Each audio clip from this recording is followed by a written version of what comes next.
Welcome again to Supernatural Scotland, the podcast. I am your host, Mark Smith. We seem to be getting into the better weather now, with some sunshine the last few days and feelings of the warm sun on our faces. All the places off the beaten track will be drying up, ready for visiting. There's never a bad time to visit Scotland. However, if you do want to visit some places out the way, this is the best kind of time to start visiting Scotland. I'm starting to think of some places to visit, to take some videos for the YouTube channel and for the TikTok channel, so keep an eye out for those. I'm finding a bit of an issue with TikTok right now with blocking the sound off some of my videos by saying that it's copyrighted. But all my sound effects and music have been paid for, and I'm allowed to use them in any which way that I wish. Anyway, back to the podcast. Scotland has so many different places to visit, with a totally different kind of adventure to be had at each, whether you are doing a city break or you're heading off the beaten track into the countryside, or you're maybe visiting the Highlands. You will not regret it. We also have some great campsites, caravan parks to visit, as well as some beautiful beaches. Our first story this week is focused more on a person than the location. This is the story of Agnes Finnie, who is believed to be a witch, or maybe she was just a very crabbit woman. Agnes had a shop in Edinburgh and also dabbled in money lending, but she was also known as a healer. Agnes had a bad temper and was quite aggressive when she felt the need. Somehow, even with her nasty personality, she was a very successful shop owner. Agnes had a reputation for cursing people in her neighbourhood who she felt had wronged her or were late with repayments from her side business of money lending. She was charged with harming neighbours with physical violence at times. The abuse and chaos she caused in her neighbourhood spanned around 16 years. That's 16 years of a horrible woman shouting abuse, cursing neighbours and being physically violent towards them. I can only imagine her neighbours celebrated when she was finally arrested for witchcraft. One normal day in Agnes's life, she aggressively told a woman named Bessie she would have the devil take a bite out of her. Her reasoning behind this aggression was the fact she believed Bessie had paid in counterfeit coins. Bessie told her husband John about the altercation. John was outraged by this and visited the shop personally to have it out with Agnes. He accused her of witchcraft, and Agnes responded the only way she knew how. Agnes should have really been more careful, as a religious war was brewing with hunger and disease devastating the city. The church and the parliament started the famous witch hunts and trials. To be accused of being a witch during this time pretty much meant death for 99% of the people accused.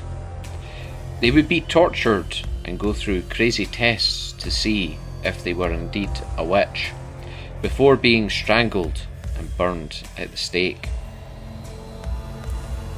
John, on the same night of his argument, fell quite ill with a fever he believed Agnes caused. He returned to the shop and warned her not to do it again, or he would tell everyone she was a witch. Months later, Bessie returned and requested a cake on credit. Agnes refused Bessie's request, and Bessie returned to John, who then returned back to the shop in hopes of bullying Agnes into agreeing to the cake on credit.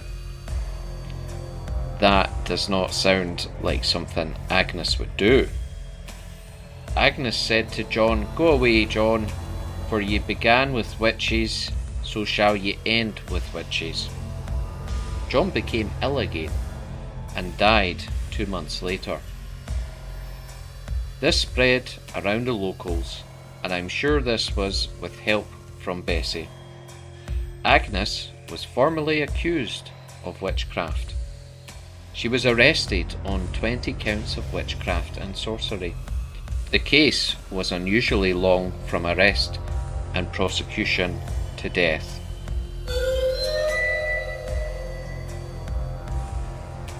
Agnes spent 9 months imprisoned at the toll booth. Now remember the toll booth from a previous episode. If you haven't listened to it yet, go check it out. 2 advocates were hired to defend her, which would be very hard given Agnes's charming personality. Agnes's reputation grew over time, with tales becoming darker and more carried away. Or maybe, just maybe, they were true all along. A child had died after Agnes treated him. A woman suffered palsy after a row over unpaid rent. And a young girl who was daughter to one of Agnes's adversaries broke her leg. A woman who had complained about Agnes's fish being off became ill and died 2 weeks later.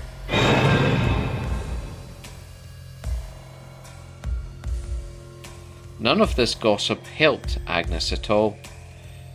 She was tried on the 20th of December 1644, but her execution was not until the 6th of March 1645 on the Castle Hill of Edinburgh. In 2008, Agnes Finnie's name was one of thousands presented for posthumous pardon by the Scottish Parliament. Was Agnes just an aggressive, angry woman? Or was she a not-so-secretive witch?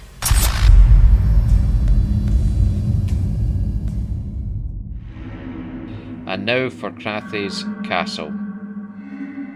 Crathes was built on the land given to the Burnet family by Robert the Bruce in 1323. During the 14th and 15th centuries, the Burnet family built a fortress of timbers on an island in the middle of a bog. After the land was given to them, they built Crathes Castle. The construction of the tower was started in 1553, but took many years due to political problems during the time of Mary, Queen of Scots. It was finished in 1596. An additional wing was built in the 18th century. In 1877, Sir Robert Burnet updated the Great Hall by adding oak panelling and gilded leather in a medieval style to keep his New York wife Matilda happy and her guests.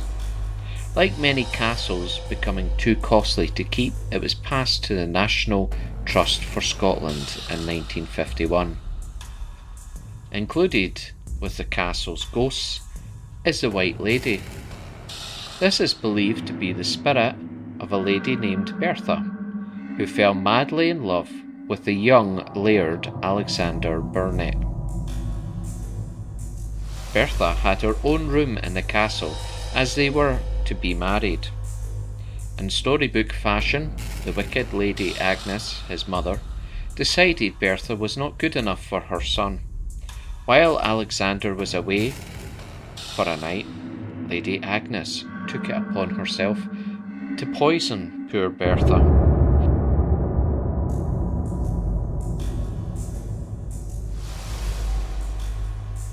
This is where the story gets juicy. Alexander was devastated, but also suspicious of his mother. When the girl's parents came to collect the body, Lady Agnes drained of colour, going chalk white and pointing in the distance while screaming, "She comes! She comes!" before dropping down dead.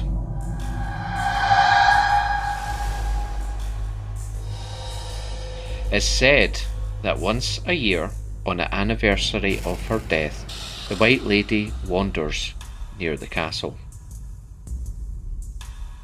Green must have been a very fashionable colour back in the old days, as it also has a more famous Green Lady, and you will remember from previous episodes a Green Lady comes up quite often. Women definitely had it hard during Scotland's history, and I guess this is why we see a lot of ladies in white, green, blue, black, all sorts of colours. This Green Lady has even been seen by none other than Queen Victoria. It is a mystery who the Green Lady is, but some think she may be a young woman who had a relationship with a stable boy and became pregnant. She hid her condition for a while, but eventually she could not hide it anymore. Her father was furious when he discovered this. You have to remember, back in old days, they married their children off to other families of similar wealth or for money and lands, but his daughter was no virgin and had been made pregnant by a lowly stable boy. Sadly, the girl and her baby vanished soon after.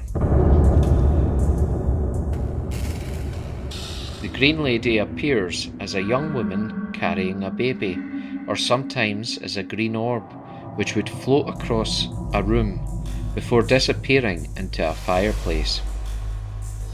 In the 1800s, during renovation works done in the Green Lady's room, the workmen lifted the hearth of the fireplace and discovered bones. These were not of the lady, but of a baby. The Green Lady has been seen by many visitors to the castle, as well as staff over the years, and can be seen from time to time until this day. So if you fancy seeing a ghost, this may be the place to visit.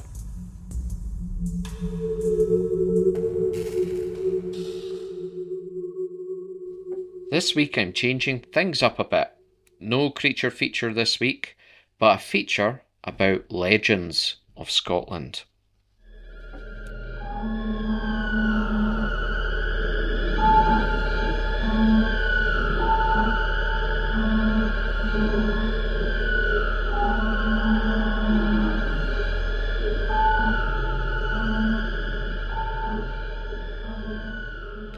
Let's kick it off with Corryvreckan Whirlpool.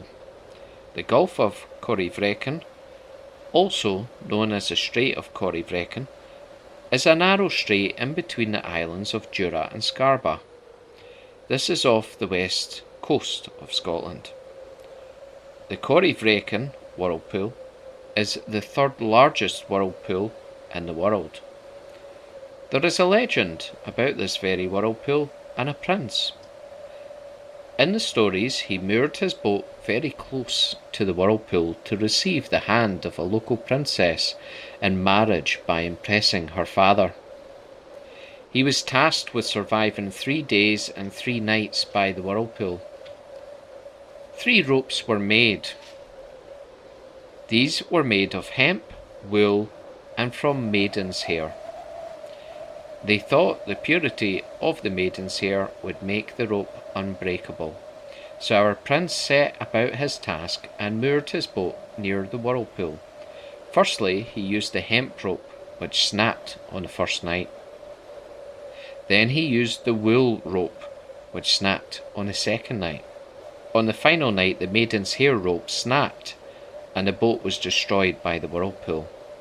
One surviving crew member was able to pull the prince's body ashore.